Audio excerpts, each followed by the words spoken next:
Good morning, John. Give me 4 minutes so that we can have a legit conversation about a warmer Earth and what that means for actual weather. The kind of conversation that we never get to have because it doesn't fit into a 15-second soundbite. Here's what we all need to get, and I don't think it's anybody's fault for not getting this. When we talk about the effect that a warmer Earth will have on the weather, we're not talking about what's gonna happen.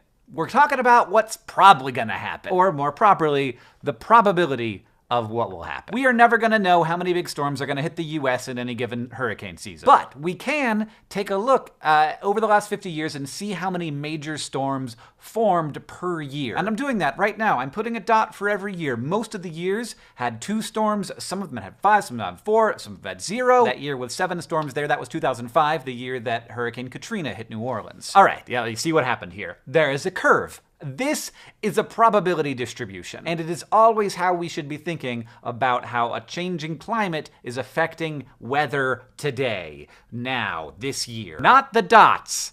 The curve. Every year at the end of the hurricane season, this probability curve collapses into just another dot. It is no longer a set of things that could happen, it becomes a very specific thing that did happen. Last year, it collapsed into 4 major storms, the year before that 2, the year before that 2 again, and the year before that 0.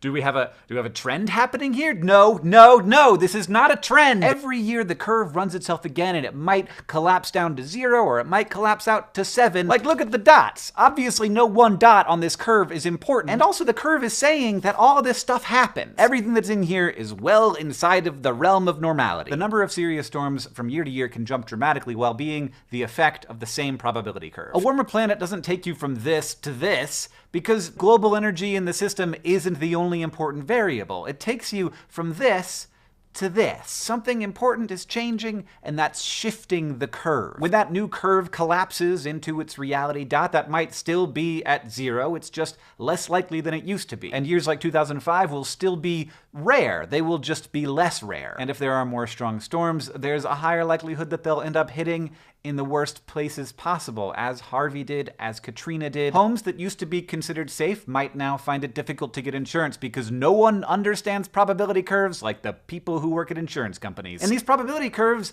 are what we use to determine whether a flood has like a 1 in 100 chance of happening or a 1 in 50 chance of happening. And as that changes, those 100-year floods start to not be 100-year floods. And the curve can shift before we're aware of it. Like with this, we only get 1 new dot a year, which is why we create computer models so that we can run hurricane seasons over and over and over again with slightly changed variables to see what will happen. And what we see with more energy in the global system is the curves shifting towards stronger, wetter storms. The more carbon we release into the atmosphere, the more these curves shift. And that is the future that we have to accept, and the one that we have to prepare for. And also, the one that it's good to try and understand a little bit. So thanks for taking 4 minutes to do that.